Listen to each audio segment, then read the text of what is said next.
this is a little bit about me. About 18 years of experience, about 20 plus organizations advised. That's the number of clients, primarily clients that I've worked with, been a part of various transformations till now. Obviously, the number of clients is much more higher considering the years of experience I've had, but more than 20 plus consulted.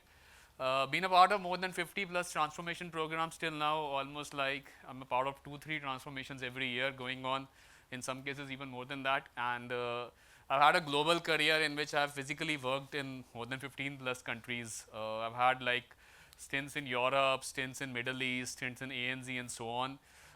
Before COVID, I was traveling a lot. Now I have a small daughter. I love spending time with her, so I'm a bit more domesticated than I was. But before that, was living more of a nomad life that typically management consultants do. Okay, so now talking about the industry a little bit more, I'll talk a little bit about change per se. Change, all of you would have heard about stuff like change management, industry changes, and so on, and we all talk about these things be the new normal and everything. But let me just give you some data points over here. There are various research that have been done into these fields. Many of them you would have read also, or you will read during your course. But there are more than 61% of the organizations actually feel that workers will need to be reskilled by 2030. So the thing is that you people are at such a nice inflection point today in the industry that you don't even know what future is going to hold for you after 2 years.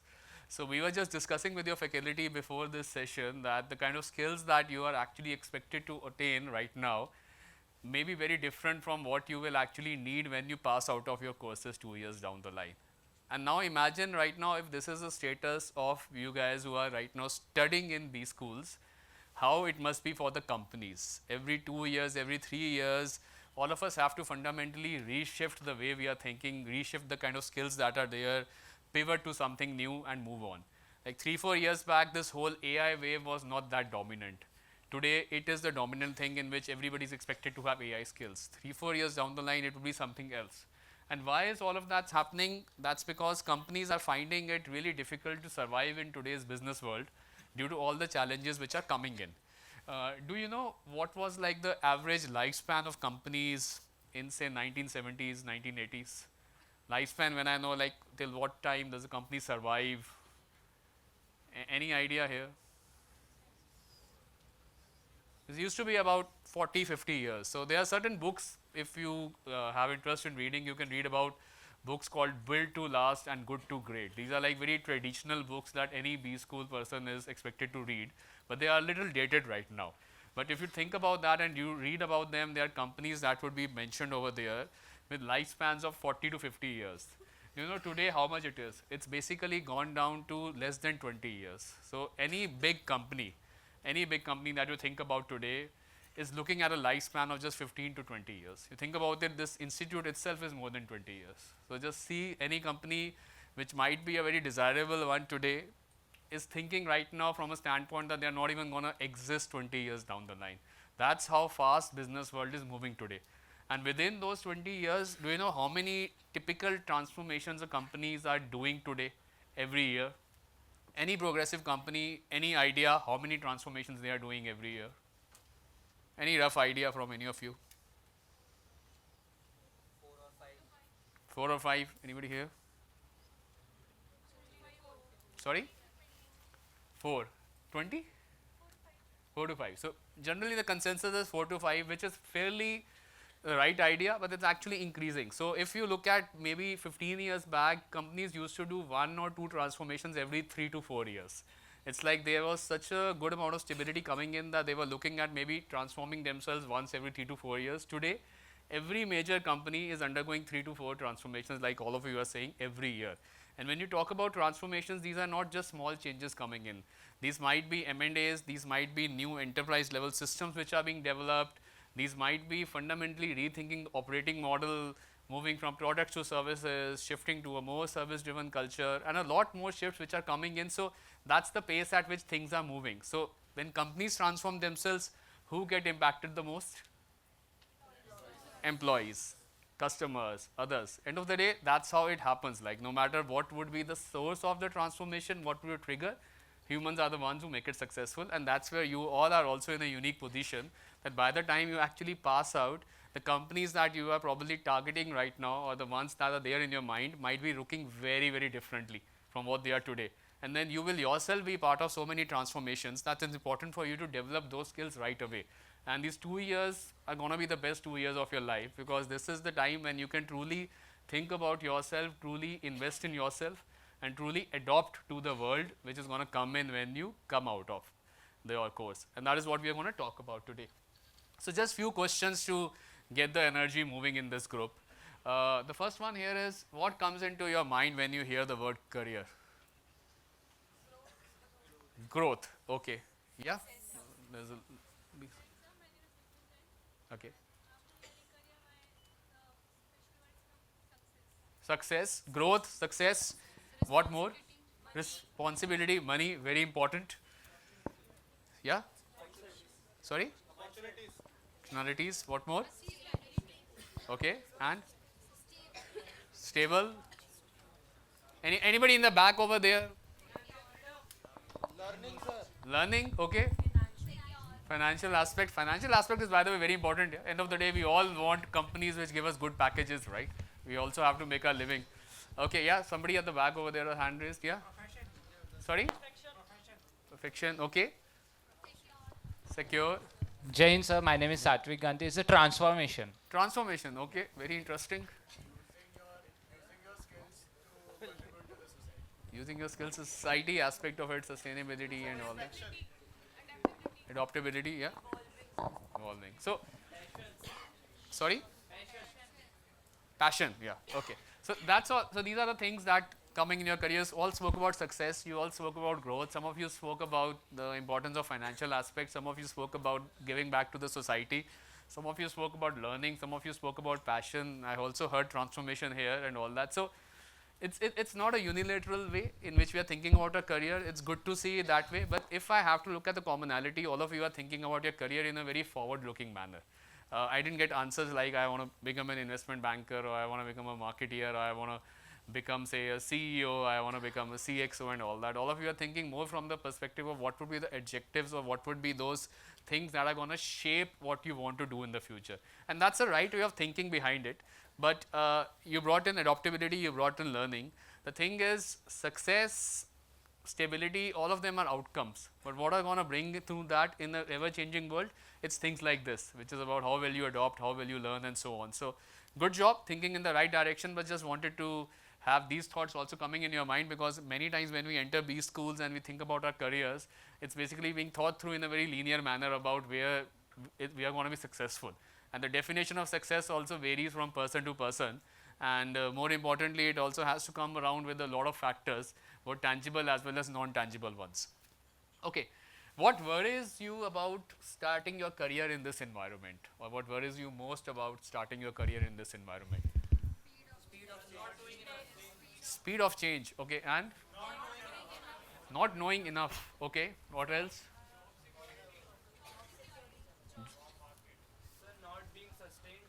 Not being sustained. Okay, technology overall. Okay, fair enough. Yeah. Are you seeing the answers that you just gave me a few seconds back? Now you're giving the opposite of that in a different form. Like the same things that you're seeking in your career are also scaring you off. Job security, technology, speed of change and all that. Okay, and anything else you're scared of? I mean, one should not be scared of anything typically, but what worries you in this environment? I mean, you all would be following news, you all would be following certain industries and all that. So, where do you think it is all headed? AI, I'm so glad to hear that, because that's what's there in the every single piece of conversation that I'm doing with my clients today. Okay, what else? Yeah, competition, valid one.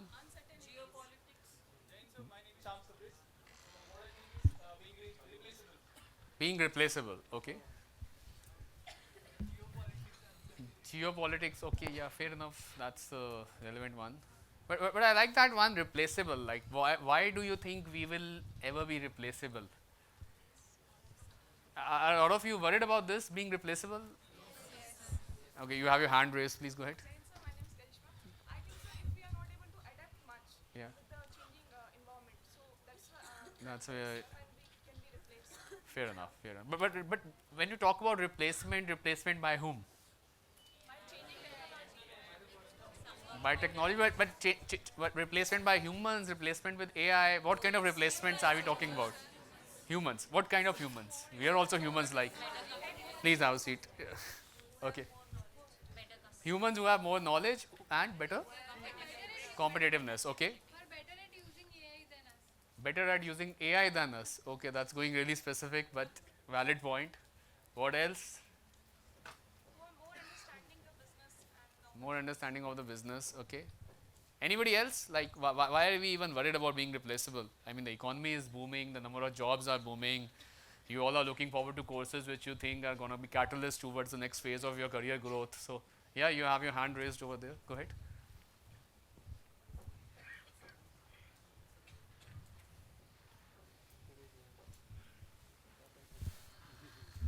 Jain sir, my name is Aritra. Uh-huh. So when generations passes, like the previous generation is being replaced by this generation, so the next generation is coming in the industry too fast. So I think the next generation will replace us. So that's the main thing that we're talking No, about. you're right, but going by that logic, you will also be replacing someone then? Yes, of course. Okay, fair enough. All right. Well, all of them are very genuine fears, but then again, we are living in an environment wherein we will not only have to remove or alleviate these fears, we'll actually have to convert them from challenges to opportunities. Not knowing enough, you got to really know what you got to be knowledgeable about. You got to be very focused and sharp about what kind of world you want to live in, what kind of industry you want to target, what kind of skills you want to obtain. Being replaced by AI, AI is never going to replace you, but you are right. People using AI may replace you unless and until you are also becoming very fluent at AI. So things like that are something that you'll need to think through very carefully as you progress. So your courses are going to teach you one side of it. You're going to self-learn a lot more, but overall it's a combination of what's basically being demanded by the industry, plus what is being taught to you, plus what you actually think about yourself or what are the ambitions that you want to target. That's going to really reshape the way you're going to move forward with it. Uh, Next one, how much of your future job do you think AI can actually disrupt? 30%. Just 30%? Okay, let's go with a show of hands. How many for 30%? Okay. So definitely less than 30% for 30%. Okay. Okay, how many for 50%? Okay, so majority is actually thinking that 50% of your jobs, which by the way you're going to get 2 years down the line, are going to be impacted by AI. What about 70%? Very few of you. So 50% of us are still going to be remaining relevant, right? That's a good number and a very encouraging statistics for us to think about. And what about 100%? Okay. There's one realistic person over here thinking about 100%. Good to have divergent views. And then we missed out on one of them. Who here thinks that less than 10% of our jobs are going to get impacted by AI? So you do have some numbers over here who do that. Okay, fair enough. Now, let's go and talk about probably where the majority lies. So majority is where we think 50% and all that.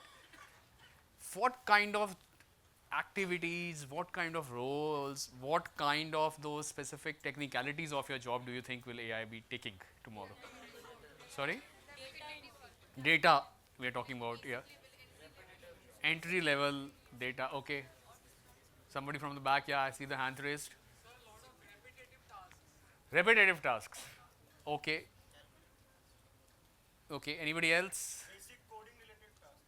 Basic coding related task, data, repetitive, basic coding related, okay. What else? Research part of it, fair enough, yeah. Research, preparing report, okay. What else? Sorry? Consulting. Consulting is an industry altogether, yeah. So, operations, okay, fair enough. Sorry? Restocking of raw materials. I like the fact that you're going from very specific to actually broad based. But I saw a lot more hands at 50%. So, which means that there was a firm belief over here within your minds that a lot is going to ship. But I'm not seeing that level of confidence in the articulation of what is going to change. So, yeah, you have your hand raised. Go ahead.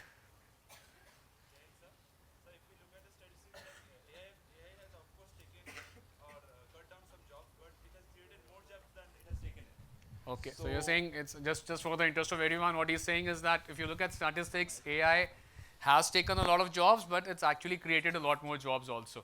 Yeah, I see the hand raised in the back. Customer care services, fair enough. Yeah. Okay, so just to summarize all of it, I mean, you're right in thinking that AI is going to impact, but 50% is actually quite a big number for the kind of jobs that you would be targeting today. You talk about repetitive tasks, you talk about data entry tasks, you talk about automating certain industrial tasks. It's true, AI is going to have a significant impact on them, in some cases even becoming more efficient. But the kind of jobs that most likely all of you are ending up going to do are more going to be knowledge based jobs, in which while the impact would be there, it would not be realistically there at this level if you are able to also fine tune yourself in a manner that you are using AI to your advantage. So, to talk about it, actually AI is going to create a lot more job opportunities for you in the future than you would be envisaging right now. Think about it from that standpoint, that if I look at my own industry, which is a consulting industry, strategy consulting industry, any project that we do for our client goes through certain phases. It starts with doing a research for them, it starts with articulating their problem, then we solve the problem, and then we implement that problem, and then we measure the impact of our implementation, or whether the problem that we have solved, that's actually led to the right level of outcomes or not. That's how typically you would also solve any problem in your personal life also, right? Whether it's about a friendship problem or whether it's about a financial problem, that's how you actually go ahead, do a root cause analysis and move forward. What's going to happen with AI is that the initial part of it, talking about research, talking about doing your own problem identification, that's going to be fast tracked. And everybody practically is going to be having same level of resources to do that. But will AI be able to bring forward that human judgment to the table? Will it be able to bring forward your gut feel, your experience to the table? No. And that's where it's important for all of you to think about the fact that while AI is making things or the industry more and more technology driven, it's also creating that need for you to be more and more human. So it's like a counterintuitive kind of a exercise which is happening in the world today, that while on one side you have to be very, very fluent on the technology side, on the other side you have to also keep sharpening your human skills, because those are the ones which are going to differentiate you from the rest of the group tomorrow when you actually enter a competitive world of corporate. Okay, so that was just to set the stage. Coming to the point, this is what I wanted to refer to you, that when you talk about human skills, judgment, relationship building, things like that will always and always continue to be there. Just imagine a scenario, you are giving a dating advice to one of your friends. Now, you may be looking at it from an algorithm perspective. They may swipe left, they may swipe right, doesn't really matter. But you know your friend better, so you'll be able to get to a better judgment that whether they'll be able to get along with that person or not. Will AI ever be able to replace that? No, right? That's how it's going to also happen in the corporate world. It's as simple as that. Okay, moving on, again, if you talk about AI around any career you choose, we touched upon it, so I'm not going to drain it into slides, but any profession that you choose today, you might be wanting to go into operations, you might wanting to go into marketing, you might wanting to go into technology. Each of them are going to have a combination of human plus AI coming forward. Let's park it at that that's not going to change. The ratio might vary. In some cases, the human ratio might be more, the AI ratio might be less. In some cases, it may be the other way around. But the reality is, any job that you're going to do tomorrow, some part of it will be human driven, some part of it will be AI driven. So, the traditional view when you talk about a MBA course or a business administration course is you're going to be handling businesses, you're going to be handling people and all of that. I'll need you to think about the fact that you will actually also be handling agents tomorrow. So, your team may not be a team which will just have 10 humans in it. It may be 8 humans and 2 agents, or in some cases 8 agents and 2 humans. I'm myself delivering projects these days in which when we look at our org structures, and at some point of time, any of you would have looked at organization structures of companies, right? A CEO and then chief of marketing, chief of procurement and so on. So, every department, every company would have an organization structure. We are having organization structures today which we are designing with our clients, which actually have agents as well as humans.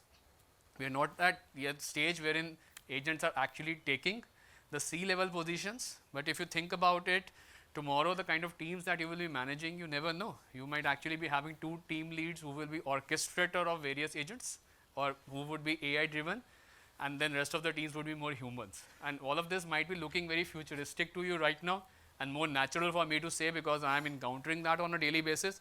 But think about it over here that if you have the first row in which right now you have 8 people sitting over here, 3 of them are AI and 5 of them are humans, and few years down the line if I'm coming and giving a lecture like this, I'm giving it to that kind of a group, how much difference it will create. And that's what reality would be for you. You'll need to make sure that not only do you get the best out of people, you also need to get the best out of technology, which also links to the fact that fundamentally the way you look at the world also has to shift. You cannot say that technology is only for, say, an engineer or for people with a technical bent of mind. It's actually the lines between business and technology are very blurred. Business is technology, technology is business. AI plus human is where the future is going to be like, and the faster you get conditioned to this reality, the better it is. That's there. Okay, so again, talking about the fact that information will be abundant, judgment will be the premium. So if there is one skill that I would request you all to start sharpening, that would be judgment. And when we have judgment, that's about the fact that how do you think about the world a bit differently, how do you start having your own point of view on everything. And specifically when you talk about our own Indian culture, we are not conditioned to bring our point of views in many stages. It's most of the times, even till our marriages, our parents are expected to take decisions on our behalf. A lot of times we are expected to follow what is basically being asked for us to do. But that's where the shift has to happen, wherein you will have to develop your own judgment so that you are able to bring forward your human side more and more comprehensively than typically in the past it was required to be done. Okay. How many of you think you know how your first job will even look like? How many of you, if I ask you to describe what your first job will be able to do it confidently?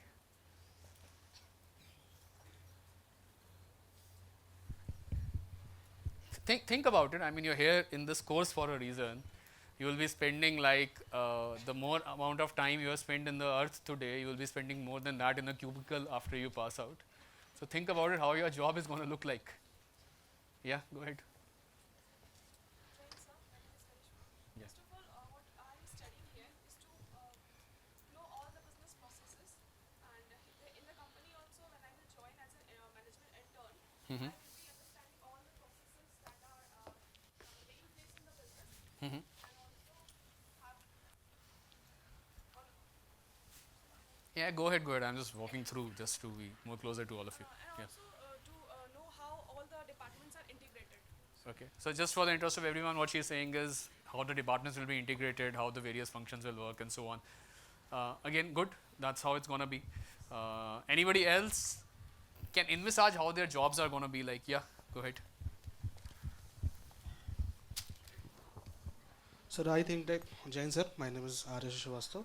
I think that I will work with my client and manage different types of clients in my consulting sector, and also will work with my team, also lead them, direct them, and motivate them to work. Okay. So you've decided to get into consulting? Yes, sir. Okay, that's a good career choice. I'm biased, obviously, but Thank yeah, I can give the mic to him. Yeah. It's okay. Yeah.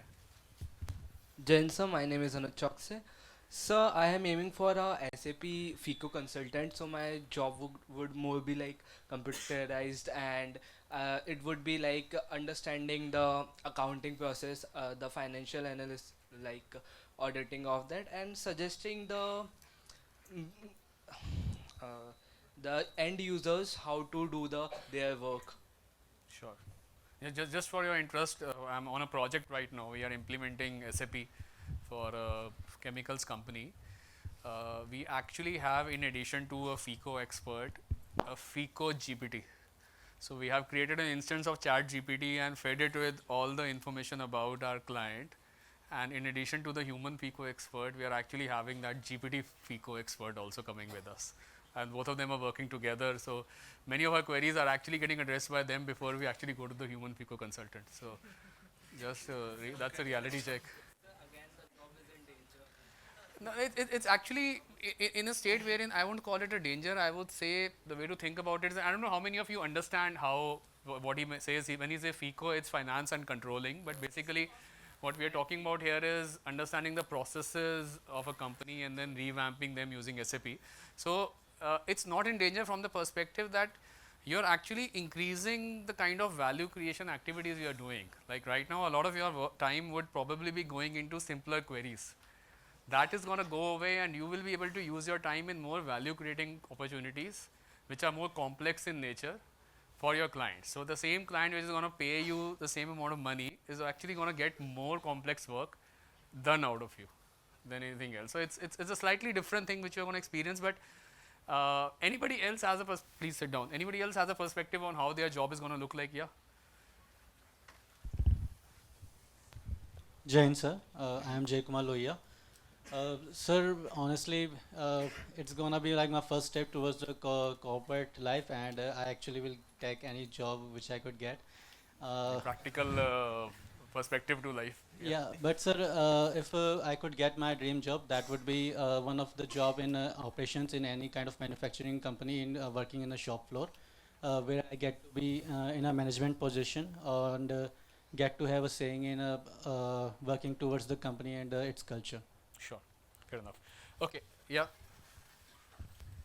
Jain sir, my name is Aryan Pathak Chaturvedi, and I aspire to be in the corporate support function of a company.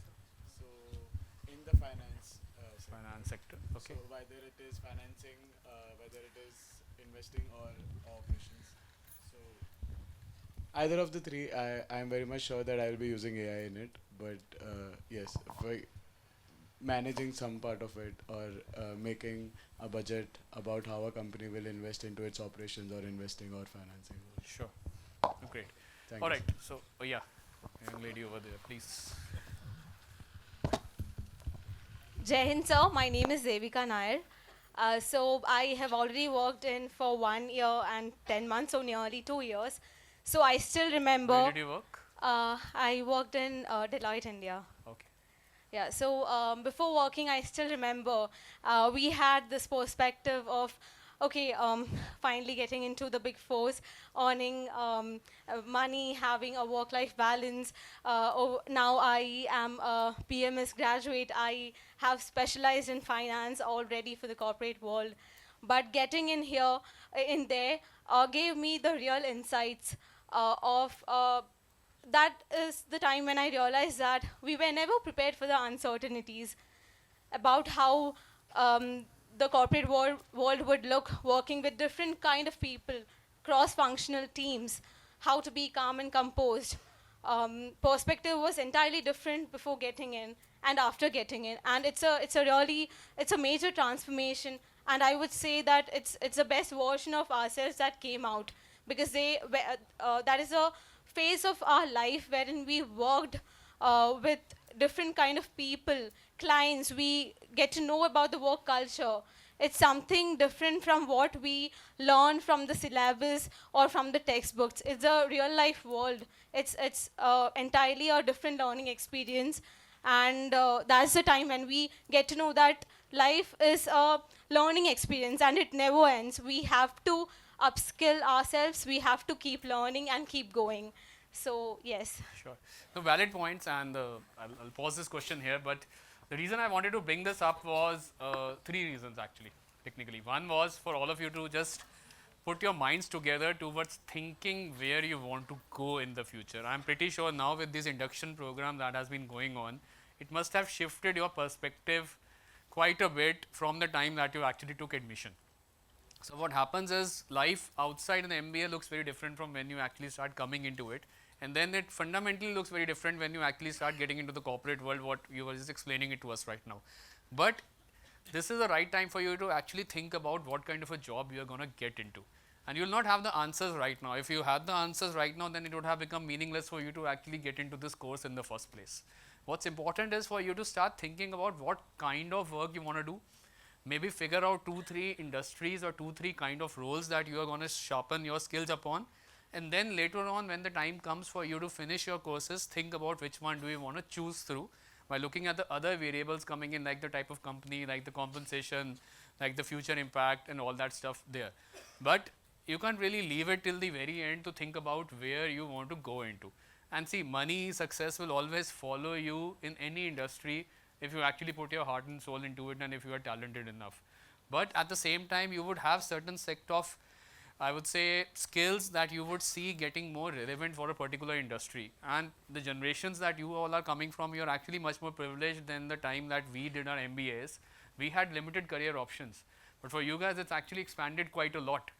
Many of the career options or the kind of jobs that are existing today were not even there 5 years down the line. Sorry, 5 years before this. And may not even be there 5 years down the line. So think from it. The second thing that I want you all to think about is which are the jobs which are going to get impacted, not necessarily in a negative way by AI, but more importantly from a positive way by AI. Like if you talk about research, it's not that research is going to go away. Research is going to get more and more deeper. So the expertise is going to be required more and more comprehensively towards doing it. But it's not that people are not going to need researchers tomorrow. That's now how it works. If you talk about being a FICO consultant, it will still continue to be there. It's just that fundamentally the job is going to shift or pivot into something differently. And the third most important thing which I'm going to just touch upon in the next few slides is how do you then prepare for this in the next 2 years of your life, which, like I was saying, are going to be the best 2 years of your life that you are going to enjoy, that you are going to have fun with, at the same time that you can actually upskill yourselves. And at the same time, there is no guarantee that the career that you choose for yourself will be the one in which you will end up working with. If I personally take my example, I did my specialization in marketing and strategy when I did my MBA. I wanted to get into a hardcore marketing company, but like many of us, consulting organizations at that time were considered more coveted, better pay masters and all that. And I'm like, consulting karte hain, baad mein dekhenge.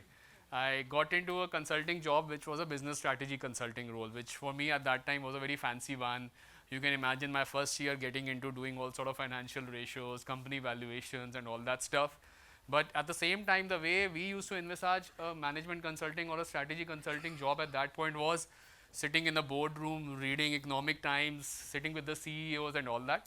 But in reality, the first 5 years all went into preparing Excel sheets, preparing PowerPoints and all that. Was that valuable? Yes, that was valuable. But was that something that possibly I could have imagined when I was in the same stage that you guys are? Never ever. But then interestingly, you also don't know what kind of lemons life is actually going to throw on you when you are into the corporate world. So just again taking my example, I started off as business strategy, but within 2 years of me joining the corporate world, the dot-com bubble came in. And there were not enough projects in our organization to basically support that. So I, being a very jumpy, fresh MBA graduate, went to my partner and told them, you're spoiling my career by having me in your company. I want to leave and all that kind of stuff you can imagine. And he's like, I don't have anything in business strategy, but I'll give you a new area to work upon, which is human capital consulting and something around change management. And I'm like, kuch bhi de do, kaam karna hai maine, kind of a thing. And then I did a project in that field. I did another project in that field, and then I ended up becoming a specialist in that domain. And while it's something on the borderline of being an HR person, I have never ever done a single HR course in my specialization ever. So that's how you never know where your life actually takes you, where your career actually takes you. But at the same time, knowing very well that, okay, maybe I have a problem solving attitude, I have a problem solving skills, I can look into another complementary area of work. That's how it is. Now say, for example, you want to do something in finance. You're very clear about finance. But doing something in finance has an inherent bent of mind about, say, you got to have financial knowledge, you have got to have an analytical bent of mind, plus you got to have stakeholder skills in which finance is something that spreads across all other departments. Things like this then end up becoming that fixed parameter into the way you are going to go in your career trajectory, which you never know where it's going to be headed. Okay, there are 5 more questions I have for you, and I got to know it's going to be a session after lunch, so I have bombarded you guys with more questions than the slides. So the first one is, rate from 1 to 5 whether you use AI tools regularly today to think, research or create. And I know you're still at the induction stages, but you might have done assignments in your previous courses and all that as well. But are you using AI tools regularly today in a scale of 1 to 5? How many for 5? How many for 1? How many for 3? Okay, great. So most of you for 5, hardly anybody for 1. So safe for me to assume AI tools have become like a part and parcel of your daily work? Okay, what if we remove access from AI tools, or we completely ban AI tools for 2 years that you're going to be here? How will life be? You go back to Google? And do you think that will make a difference, or it'll still be okay? More time, quality of outcomes. So I personally went through this experience very recently. So you all know Claude launched Fable, and then it was removed by the US government. So I use Claude a lot. I mean, it's almost to a point wherein I can't survive without Claude. But our organization also, because we deal with a lot of external clients, took a pause on Claude and removed all our accesses for a particular day. And it literally handicapped me. I felt so handicapped without Claude. It's just like you realize something's importance only when that thing goes away from you. And that's how I think all of you would have also become comfortable with AI tools right now. But I can also assure you with 100% certainty what you would have been doing so now, you would have just been scratching the surface of these tools. There's a lot more that has come in, specifically the kind of new models which are coming in that you're going to learn. But the answer over here, can I take it as a confident 4.5 kind of a thing for all of you? Okay. The next one, and I'll read through it because it's slightly less in font. I can explain how an industry or a business model actually works. How many of you can explain an industry business model like a value chain for a typical industry? You can? Which industry? So production. Production. Okay, that's because you come from that background? No, sir. I was working at construction company. Working at a construction company. Okay, sure. You? Quick commerce. And again, you came with that experience of that kind of company? Work experience. Okay, fair enough. Cool. Please. Yeah. Sir, e-commerce retail. E-commerce retail again, yeah. Sir, my name is Rahul Santhalia and textile industry. Textile industry, okay. Yeah. Procurement. The mutual fund industry. Mutual fund industry. Safe to assume that all of you, yeah, which one? Production. So safe to assume that all of you are talking about a particular industry are saying that because you have experience from that industry, is it? Yes. Okay. But did that experience actually give you exposure to the entire value chain of the industry, or you would have been working on a particular aspect? Okay. So what will it take for you to become an expert in that industry? Say tomorrow you have to go and advise people on that and talk about it, or you want to make a career which is much more broader. See, if you would have been doing the same role, you would not have landed into this course, right? You have come into this course with certain aspirations about elevating yourself, broadening your role and all that. So what do you think needs to be done to actually understand the industry better? Switching teams. You mean getting exposure to different groups? Okay, fair enough. Cross-functional knowledge. Okay, fair enough. All right. Coming back to the question now. So basically, for the ones, even how many of you basically have your experience from previous companies, and how many of you are freshers? Okay, so for the freshers specifically, are you able to understand and explain the industry model for any of the industries? How many of you feel confident? And it's not a judgment question, it's more for me to understand you guys better. I was a fresher when I did my MBA, I could not explain any industry at all. So, no, right. And for people now, for the experienced ones, if I bring you in front of the CEO of a competitor of the company that you are working on, will you be able to hold your conversation well about the industry? Are you that confident about it? Yes, sir. Some of you yes, some of you not, right? Okay. So let's say an answer for this would be somewhere around 3. Okay. Third one, I stay calm and structured when facing unclear or incomplete information. How easy or difficult was it a choice to choose this college? Very difficult. Why? Too many options? Okay. And why did we decide on this college? Discipline. Okay. Placements, values. Okay. SAP. Okay.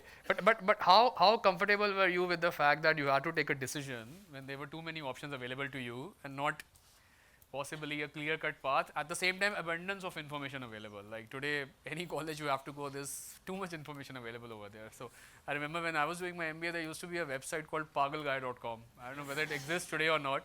That used to be like that gospel truth for knowing about any B schools. But now things have really changed. Absolutely. So how many of you are able to stay calm and structured when dealing in very, very ambiguous environment with incomplete information or excessive information? You feel confident in doing that? Have you experienced being in that situation? Like? Yeah. What situation have you been in? Working in the thinking So one morning at 4 a.m., we got to know that the riders there have a strike, and I was not in the city itself. So from there and there, I had to solve that problem because I was the reporting manager. Or after 6 hours, 6 hours, I had to report to the store where I was mapped.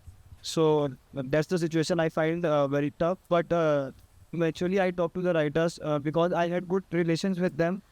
So I managed somehow I managed to convince them that you should not disrupt the operations, and let me come there. Then we will have conversation and get your issues solved. Okay, great.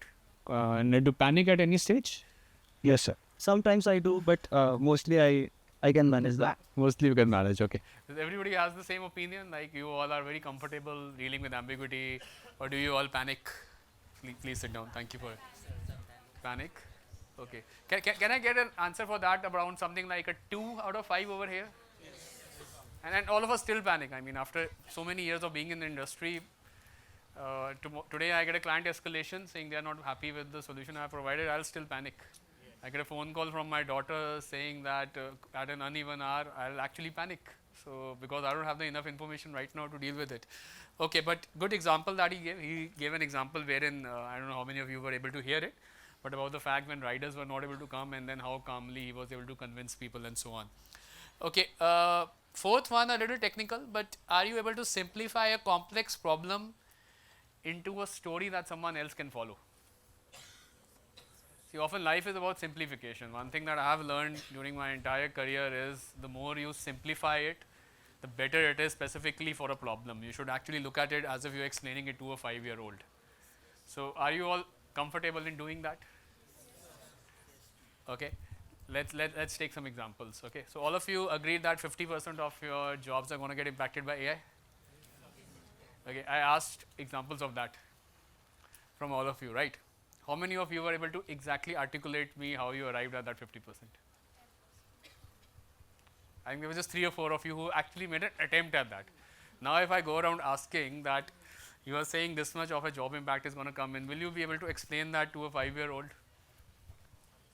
Yes, sir. Okay, let's take a shot at that. Anybody wants to volunteer explaining to a 5-year-old how their jobs are going to get impacted by AI? And there's nothing right or wrong. It's very experiential here. Anybody wants to take a shot?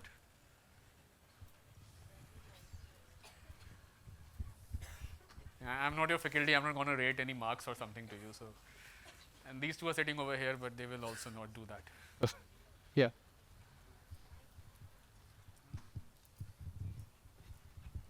So if I want Jen sir and Reena Patel, if I want to explain in simple terms that why AI would take 50% job, it would be like, see, what is AI? It is made to it is made for us to do something efficiently and effectively, and to help us in doing things. So all the things which are like easy and do not require so much of knowledge or judgment type of things, all that would be done by AI. For example, you want to create a sheet. So you can give some simple prompt that I want a sheet with this name, and AI would be able to do that because it doesn't require any external information or judgment or any other decision which requires soft skills. Fair enough. And before anything, I really appreciate you for being the first one to speak. It takes a lot of courage to speak like this in a forum like this. Yeah, go ahead. So let's take an example. I have a daughter, 5-year-old. So if I have to explain to her that how AI is going to impact, so first of all, I will tell that if she study more efficiently and effectively, if she will have phone, and she will get lot of information and knowledge, and she will use that information practically along with her course studies. So that will be a more opportunity. That will create a more opportunity, and that will stand out her in her class and in school. So that will be an example to a 5-year-old. Yes, I think she won't be able to understand sheets and all. So that's Okay. Still at a high level, but I appreciate the effort. Okay. Thank you, So some of you over here spoke about the fact that you've been part of certain industries and can do so. Now I'll give an example. Say who over here has worked in the manufacturing industry? You have worked in the manufacturing industry. Can I put you on spot to answer? Say for example, you see the production capacity that you had, and maybe it's about creating like an electronic equipment. Say the production capacity is falling behind the industry standards. You were supposed to be producing 100 units per day. It's going to 50, whereas your competitors are producing 70. Now, how will you explain this problem, or how will you articulate this problem in the right manner? So first of all, I will try, Jain sir, my name is Jatan Gupta. So first of all, I will try to motivate my employees to work with more Now efficient. you're getting the solution. I'm wanting to understand the problem here. How will you explain the problem to someone? So first, I will myself find the problem by what problem the production is going down. Then after that, I will try to, and after that, I will try to. Yeah, go ahead. After that, I will try to find points, bullet points on why the problems are Get into root cause of the problem. root cause of the problem. Then I will make them more specific in terms of the one I want to explain. Like this, I can. Got it. Okay. See, guys, the reason why I want to emphasize a little bit on this is because this is gonna really define how you, and please sit down, how you're gonna approach the various problems that are coming from the business standpoint tomorrow. I'll give you a real example that I had. We had a manufacturing company coming in and telling us that their factory outputs are going to go really down. And one of my supply chain consulting experts went in there to basically look at the entire supply chain, where there's a bottleneck, where we can automate certain machines, where we can actually get forward and change something in the raw material or the supplier, and the typical manufacturing exercise that any of you can imagine it to be. Turned out everything was spectacular. There was no change we could actually recommend to them. They did another analysis, they went forward, and then they figured out what happened was that the manager who had come in very recently to handle the shop floor, they were not treating the employees well. So in terms of basically the motivation of the employees, in terms of their level of confidence on the company, in terms of their level of enthusiasm, that was the one which was leading to them actually not creating that level of impact to lead to that amount of input. So the issue which was initially perceived to be a very technical issue actually ended up being a culture or a people issue. Now, we could have very well gone ahead, spent millions of dollars in doing so many studies and made money out of it by doing so many elements of the whole supply chain, explaining why this is, implementing new technologies and all that. But would we have solved the problem? No, right? And a large chunk of it comes around is what is the kind of problem that you're articulating. So had we articulated the problem at that stage purely by the fact that maybe the outputs are not coming well, we would have never landed anywhere. We would have hit a blind spot, and then the client would have been unhappy. We would have ended up wasting millions of dollars and so on. But then we looked at the problem in a holistic manner. Out of the 5 key issues, and these were just 2 I'm talking about, we figured out this was the one, and then we were able to narrow it down and explain it to the CEO and the chief of manufacturing that this is the problem. Took us a while to explain it because nobody wants to believe that. But the problem articulation at the very beginning actually is a very important aspect, and that's true for your careers also. Right now you all had an answer to the fact that what kind of jobs you want to do, what kind of industries you want to do. But what kind of problems are you trying to solve? And the problem doesn't have to be a negative problem. A problem can also be a question. Like if I'll go back to the first question that I asked you, what do you want to get out of your career? You said success, somebody said growth, somebody said learning. And then if you go back and link it to the fact that what kind of profession you want to go, it's all interlinked, right? Ultimately your problem statement is I want a problem which will allow me to learn continuously and be relevant, or which will allow me to be successful financially. That's the kind of clarity you will have to start seeking in your life if you have to succeed in the business world tomorrow.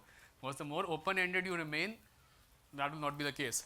So anyway, I can simplify a complex problem, let's say it's 3 to 4, and then the final one is pretty straightforward. I have genuinely learned a new skill in the last 6 months. You all said AI. I'm presuming in the last 6 months you would have fine-tuned your AI skills to a significant extent. So that's there. But why I'm talking about these 5? Because I'm going to now enter into a section of this presentation wherein I'm going to give you a very simple framework for you to follow for the next 2 years, which I've seen work well for myself as well as for a lot of people I have been coaching on. If you are able to actually follow that, you will be able to get the best out of these 2 years in terms of being ready for the corporate world. And AI being one aspect of it, obviously, but the intent is to go much more broader about thinking how best you can get out of these 2 years outside your course to actually be ready for the corporate world challenges which are going to come in. And that framework is as simple as that: adopt, ADAPT, very simple, in which A refers to AI fluency. Again, no second thoughts on why this is important. All of you understand this, but let me be very, very categorical in telling you that right now the amount of AI that you are using, you may be using it for very basic things like research, like writing and all that. That's just like scratching the surface. Tomorrow the way you should be looking at using AI is that when you pass out of your MBA course, you should know how to create agents. You should know how to get into a mode in what kind of a work will be best done by a human versus what kind of a work will be best done by an agent. You should have that level of technical understanding, not a technical knowledge to that detail, but an understanding of how an agent and a human can coexist. So AI fluency actually comes down from thinking about AI as a thinking partner, not just as a search engine. It's not just to recommend you restaurants where you can eat or do your assignments. It should be a second brain for you which knows you as well as probably your best friend does and is more knowledgeable to able to guide you. So remember the term thinking partner. Think about AI as your thinking partner. Go ahead, take subscriptions, enter new skills, do whatever you want, but treat it as something which is indispensable, almost like a part of your body, if you think about it. Second is D, which is deep business understanding, which was the industry question that I was alluding to. Pick up 2 or 3 businesses, understand them deeply. Read books about them, read thought leadership about them, understand their podcast. End of the day, every business is what? Understanding how the money comes in, how the money comes out, and what do you make in between. But then every business has its own nitty-gritties. You may have worked on one aspect of the business, like if you're in e-commerce, you might have worked on the delivery side of it, or you might have worked on the sourcing side of it. But once you do your MBA, you might be going into any aspect, and tomorrow you might be taking leadership roles, which may be much more broader. So think about businesses, understand their business models. This is the best time again. Think about the companies which are doing well, and it can be anywhere. It can be traditional companies like FMCGs, it can be new ones like Anthropic or SpaceX, but understand the business models, because once you get into the knack of understanding how a company works, you can very easily use that information for a lot more companies and do that. So think about that. Third is ambiguity handling. Be very, very conditioned with the fact that whatever is happening today will not exist tomorrow. We have seen once in a lifetime events like COVID coming in, but the reality is these once in a lifetime events are actually coming many more times in a lifetime than what we imagined. There's COVID, there's geopolitical, there is AI, everything is coming in. So the best thing you can do is to make yourself comfortable with the fact that nothing is going to stay constant. It's about going to the gym, building a muscle. Now whether you lift buckets of water with that muscle, or whether you use that to basically lift a gas cylinder on your shoulder, or whether you want to lift it to do an exercise, doesn't really matter till the time you have the muscle, right? That's how you should also build your muscle to be very, very comfortable with ambiguity. And the only way you can actually deal with it is if you are able to experiment yourself more. Try out new things, try meeting new people, try reading books in areas which you are not comfortable with, try doing things which you are not comfortable with. You hate running, go and run a marathon. You hate computers, spend time on coding. Make yourself comfortable with the whole idea of being uncomfortable, because that's what the business world is actually going to throw onto you. So if you're able to hone that muscle right now, the better it is. Otherwise, it's going to be done forcefully when you actually enter the corporate world. Then problem solving and communication, I think that's what we spoke about a bit more in detail, so I'll not dwell too much into it. But solving the problems, the first step is to actually acknowledge and frame the problem properly. Many times you may be looking at a problem in a very different manner. Somebody else might be looking at it from a different lens, and the reality might be somewhere in the middle. So this whole problem solving is important. And the last one is transforming yourself continuously. This is about upskilling yourself. See, you all would right now think about the fact that we know AI very well, but the way things are coming in, every 2 weeks there's a new model coming in with AI, there's a new tool coming in with AI.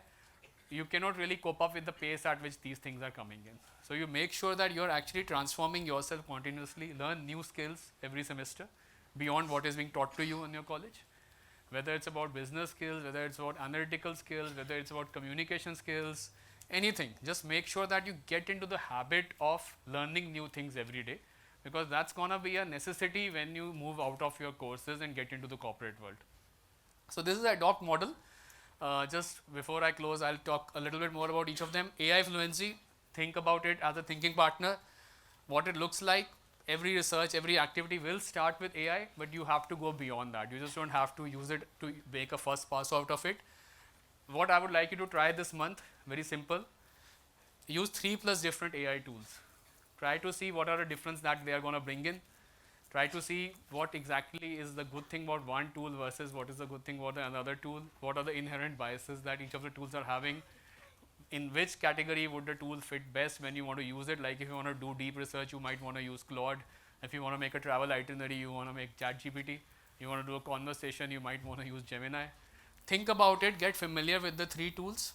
Each of them are moving forward very quickly. Pick up any 3 of them.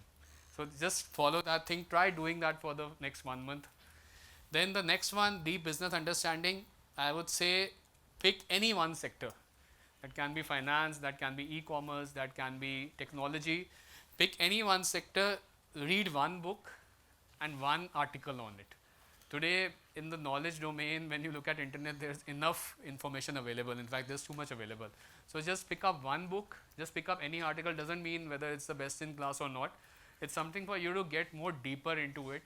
And once you start doing it for one industry, you'll start doing it for others also. Just try it out, very simple. Then ambiguity handling. Now this is a much more inward activity than the other 2. So in here, what I would encourage all of you to start thinking is to become more self-aware about who you are. A lot of times, like I told you, in the kind of environments that we grow up in our country, we are not being asked what we want to do. Or we are not being pushed enough to ask questions about ourselves. But now you are at a stage wherein you will be mature corporate leaders tomorrow. So you got to be very self-aware about who you are, what kind of skills do you have, what are the strengths that you have, what are the weaknesses that you have. Your faculty will always be there to help you with it, but it all starts with self-awareness. So start thinking about yourself more seriously. Start treating yourself as a subject towards understanding and honing the gaps that you may have, as well as strengthening the areas that you think you have a differentiated edge with respect to others. So do a structured self-assessment every quarter. Again, the internet is full of self-assessments. Do the proper ones, not the ones that come around in social media and Facebook and all that. They are usually bluffs. But do a proper self-assessment and start identifying your blind spots yourself before anybody else does it. And it takes a lot of courage to identify them. But if you are able to do that and work on them, it will really make a lot of difference before you enter the world again, corporate world again. Then problem solving. There are a lot of principles which exist because specifically problem solving is a very, very, I would say, conventional kind of a topic which still is relevant today. You would encounter in your courses topics like MECE, that's mutually exclusive, collectively exhausted, and this is a McKinsey term, but there are various variants of it. There's a pyramid principle, there's a funnel theory and all that. Any principle is fine till the time you get the basics right about the fact that you need to solve the problem quickly. And use it in your day-to-day basis. Even as simple as you're trying to book a cab, it's not coming in. What exactly is the problem?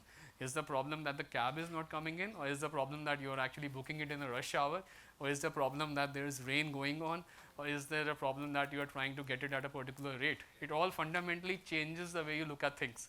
And that's what's going to be required in the business world, because you need to look at it from different lenses. So try to look at solving the problem and communicating it properly. Communication is going to be again a very important skill which is going to differentiate you tomorrow. We often underrate communication or think about it more from a perspective of language fluency, how much somebody can speak English well, whether they use the right words or not and all that. That's not the case. It's actually about how simply you can explain a concept. So think about that. And these days again, AI tools have matured to that extent that you can actually speak in front of them and they will rate your communication and help you grow. So use those kind of things. And then transform yourself continuously. So as an exercise now, again, I have been speaking a lot. Just do one little thing before we close. Turn to the person who is next to you right now, sitting next to you. Tell them one new skill you are going to learn this year. Go ahead. One new skill, just go ahead, tell the person sitting next to you. I see mixed things. Some people are thinking, some are whispering, some are speaking openly, but you got the idea, right? I mean, you can do it later on also, but commit yourself towards learning one new skill every year, because the future will belong to people who may not have all the necessary skills, but the ones who are able to upskill themselves quickly, and more importantly, the ones who are able to de-skill themselves quickly. A lot of times what will happen is you may be used to doing certain ways of working over a particular aspect, but unlearning actually becomes at same level of importance as learning new things. So just be comfortable with that. And I appreciate the fact that you all were buzzing with this, actually went towards the fact that you were thinking about new skills, or you at least have new skills in your mind that you want to experiment with. So good stuff there.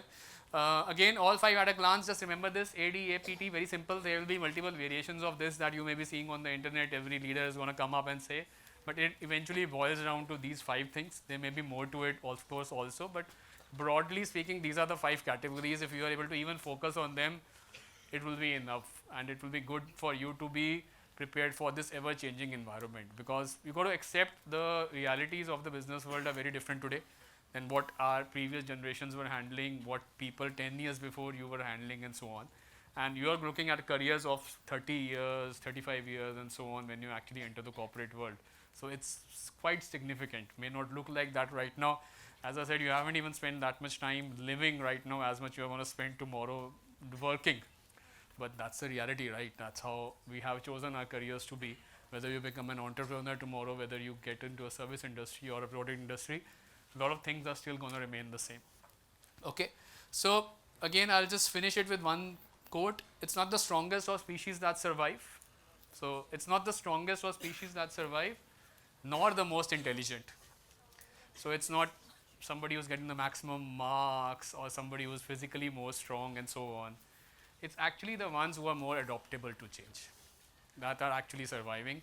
And you read through any business case study, you read through any model, you'll start realizing all these things getting more and more real, about the fact that you may not have to be the best in every field, but if you are smart enough, you are adaptable enough, you'll do just fine in the corporate world. All right, that's it from me. Any questions from all of you that I can answer? Okay, yeah, let's start. Maybe you have the mic here. Let's start from here. Yeah. Jain sir, I'm Jake Maloya. Sir, my question was related to consulting, sir. I don't have much of experience or knowledge of consulting, but as you go in a new business or new industry, like a new company, where you consult them about automation and making their operations automatic, how it will affect their human capital, like, and how do you make sure that the human resources relearn or like upskill themselves, or it is just about increasing productivity and doesn't affect how many people actually get replaced or something like that? So it varies from situation to situation. Each of the problems that are there will inevitably have some sort of a human angle to it. If it's a skill issue, say for example, you don't have the right set of knowledge within people, then you counter that by upskilling them through targeted program. If it's a cultural issue, you go ahead and set up certain cultural changes within the organization. If it's an issue with respect to the fact that the structure or the number of people or the span of controls are not as per what is required, you go ahead and change the org structure together. So from a problem standpoint, it differs. If it's, say for example, an M&A versus a system implementation versus a manufacturing issue, the people interventions are also very, very specific to each one of them. So it basically varies. It varies significantly, and humans are very complex species. So you got to go very, very specific with respect to what kind of solution you want to provide to them. But they are always at the center of whatever problems that are happening in the organizations. Thank you, sir. Okay. Yeah, go ahead. Jain sir, my name is Akshat, and I recently read about Accenture partnering with Google Cloud. Like they are providing agentic AI solutions to mid-market companies.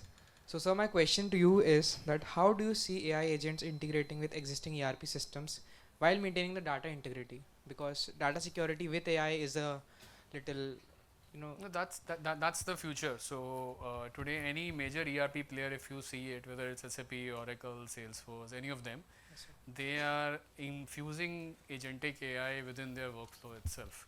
So data will be always be the architecture layer behind all of it. Yes, sir. And at the same time, when you integrate things, the data will be something which will have to be integrated very closely together.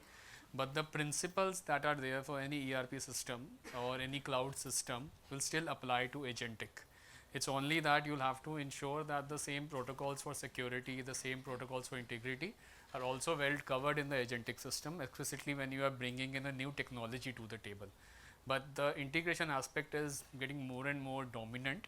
In fact, a lot of these systems themselves are becoming more and more agentic driven today, because that's the need of the hour. And companies are either doing it by building their own agentic tools, or they are partnering with other vendors to actually have a consolidated orchestration layer over it. So the solution is the orchestration layer, wherein it's almost like you can treat it as a platform or an extension cord in which you can plug in various devices, with the security or the data aspect being an overarching layer on it. That's how it is. Thank you, sir. No worries. Okay. Anybody? Go ahead. I mean, yeah. Jai Hind, sir. My name is Aryan Tiwari. So my question is, looking back at your career, what decision had the greatest impact on your growth? So lot of them, but I think one factor that has had a good impact on my growth is I'm always been willing to experiment with new things. So whenever I have got an opportunity, I haven't thought through it too much. I've just gone ahead and taken a leap of faith. Because what I've realized is, in corporate world, what happens is, if you go out and think about something too much, you just get into a kind of a decision paralysis, or a kind of a paradox about what to do, what not to do. But if you just take a leap of faith and move on, you will either figure out how to deal with it yourself, or you will find people around you to support you. Worst case scenario, you will fail, but failures often end up becoming bigger learnings than a lot of times successes is. So what has helped me is, I've at various point of time been given opportunities which were not directly related to my career. Like I was talking about a pivot from business strategy to HR consulting. Similar to that, I have shifted markets. Like I had been deployed in Europe for a few years, which turned out to be quite an important phase of my life. I was deployed in countries like Kazakhstan, which at that time nobody was willing to go in my team, but I'm like, no, I'll go and experiment. And that turned out to be a beautiful experience for me, because I got certain cultural nuances which were not then available in other countries, stuff like this. So I think being bold enough to take certain risks has been very, very helpful for me in my career. And sir, never say no. I mean, you never say no unless and until it's something in which it's against your value principles or is unethical. So I think all of us will have certain aspects of life which we will have to. But from a work standpoint, if you have confidence in yourself, you'll be able to figure out a solution. And don't be afraid of failure. Failures are part of every career. So no matter how spectacularly intelligent you might be or brilliant you might be at your work, you can never have a string of successes going on. You will always have ups and downs in your life. Thank you, sir. Jai Hind, sir. My name is Sham Sabres. So over the period of time, industries have become so diverse and complex. So there is a necessity that you should understand the back-end process of whole. So in this landscape, there would be large pool of students coming in from IITs, IIM with strong tech background as well as business background. So how do we make sure that we are competent as well as adaptable in that situation? There are two aspects of it. One is the college brand name. The other is the kind of role. I think the brand or the whole obsession with the kind of college in our country is a bit overhyped. I've seen some of the most brilliant people coming in not from the tier 1 colleges, but from tier 2, tier 3 colleges and so on. So I think it's all about having the confidence in yourself to be facing the world with the right level of skills coming in, agnostic of what kind of college you are coming from. Once you are into the corporate life, like in Accenture, we hire a lot from the premier B schools. But when they come in, a lot of times you have people coming in with a chip on their shoulder that, hey, I'm from an IMA or I'm from a different college, and at the same time thinking about the fact that yes, we are doing well. You will do well, no doubt about that.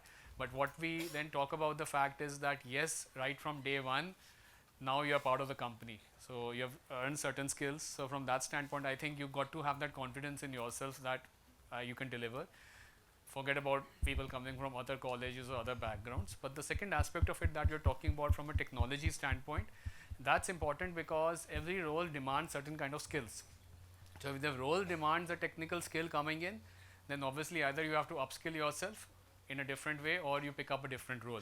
But again, I think that's more a skill question than a college question. People may be from different colleges but still very adopt at those technical aspects. Like some of the coders that you would see today may not be from the best colleges, but they may be still very good at it. So then that becomes a skill question which you have to plug in through various sources. And the best part about staying in today's world is knowledge has become very democratized. So you have like fantastic online resources available for you to learn, provided you know what to learn and what specific things you need to do. So I would say don't worry about these things, just upskill yourself, target the kind of job you are doing, and things will be fine. Thank you so much, sir. Yeah, go ahead. I think you have a question. So Accenture is it's a full-fledged service provider. Consulting is one component of our work. So where we offer a lot of differentiation to our clients is the fact that we are able to understand the businesses end to end. That's like right from understanding the processes to the business model to being a technology partner to actually thinking about bringing the value out of the investments. We look at it end to end and we call it reinvention. So that's where we talk about reinventing the business, and we have capabilities across what we can do. Like you would see some companies specializing in hardware, some companies specializing in consulting, some in technology.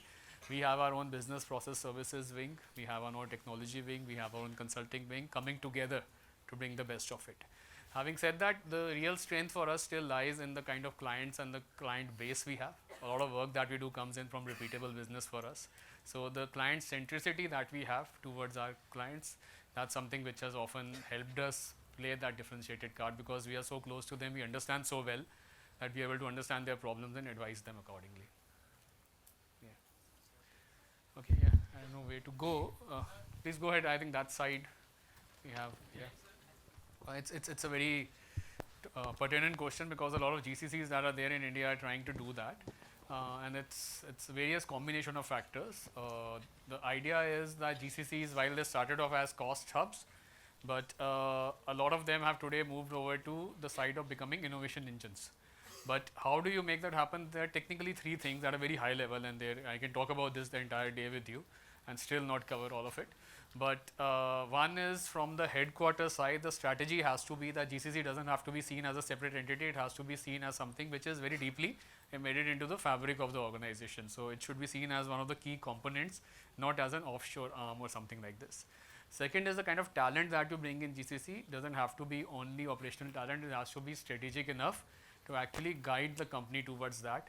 And the third is the whole way the responsibilities are there, GCCs need more autonomy to be able to make a difference rather than being under the purview of decisions being taken at the headquarters and GCC doing this. If we are able to enable all of these in the right manner, then GCCs over a period of time convert themselves from being cost enablers to more strategic value creators. Thank you, sir. You had a question? Yeah. Jain sir, I am Nikita Singh Rajput. My question is what digital operating modules we should learn and what skills are must to be learned before entering to the corporate world? And apart from the colleges, which college is providing us? Digital modules, you said? Digital operating modules. Modules? You Yes. mean courses? Yes. Specifically? I think right now, even if you are able to understand the AI value chain, that should be enough, unless you are getting into a specific course like SAP in which you can understand the functional aspect of it. But what's essential is to understand how technology and businesses are interlocked with each other. So you're gonna not go into a coding role, or you're not gonna get into a very technical role. Where it will be important for you to understand is how is business getting impacted by technology. So with that understanding of not just specific AI tools, but how AI is impacting businesses, processes, and then what are the inherent technologies in the world. Like you should know what is ERP, what is a CRM, what is a procurement system like an Ariba do, and all that. I think that much is enough for the time being. Don't go into too much technical, that's not going to be useful. Yeah, go ahead.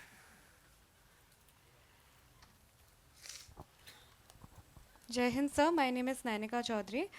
Sir, as you mentioned that you have also studied marketing strategies. So I also used to work in the hospital, and there I used to handle the Excel sheets and sales analysis reports and all. So sitting in the review meetings, I always wanted to get into the strategic roles in marketing. So how to shape these 2 years so that I get into the strategic role in marketing? No, so you already have a foundational edge over a lot of your, I would say, peers over here. So what I would suggest is start making sense out of it. Start going through a lot of data available in the internet about, say, going through annual reports of companies, trying to do case studies in which you have marketing data coming available, and how do you make sure that it kind of gets solved into business problems. What you need to do is you'll already be familiar with data, but translating that data into insights and into decisions and simulating those decisions into various outcomes is going to help you. So say for example, if you can get your hands on some sample reports, you can try various ways of analyzing it using one of the LLMs that are available, and then build certain scenarios and predict certain models that, okay, if I go ahead and take this decision, then will the business go up or business go down. And with the usage of AI tools, you are actually able to predict that very, very easily by making different kind of models. So in a nutshell, what I would say is you already have an edge, but start converting that to the business outcomes in a manner in which you are not just looking at that as data which is presenting to you insights, but data that can be treated as a forward-looking exercise using leading indicators to actually change certain things within the company, like a product mix and all that. And then at the same time, as you go around reading about industries, as you go around reading about companies, try to track it backward toward what kind of data would have led to that decision. And that's how you'll be able to then draw those linkages. Okay, sir. So, any kind of like tools that I can use currently, like you said about the LLM, and there are multiple ones today available. I would have, if you would have asked me this question 2 years back, I would have said SPSS and those kind of things available. But today you can literally use any of those tools, create a custom marketing model for yourself, and move forward with it. So pick up any of the LLMs and do it. okay, okay. Thank you, sir. Okay, yeah, go ahead. Jai Hind, sir. My name is Sandeep Jena, and sir, since my childhood, I heard this saying which says "Jack of all trade, master of none."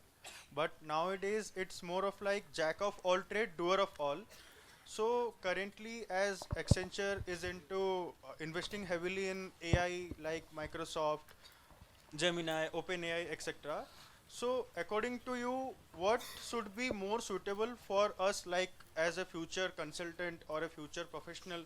What should we more focus on, like to be expert in a particular skill or a tool, or try out our hands-on experience on every tool possible, or other skills as well? Yeah, it has to be a T. So see, what happens is you'll need to have a broader experience to the table, but you got to have specialization in one or two areas, whether it's an industry, whether it's a technology, whether it's a business area.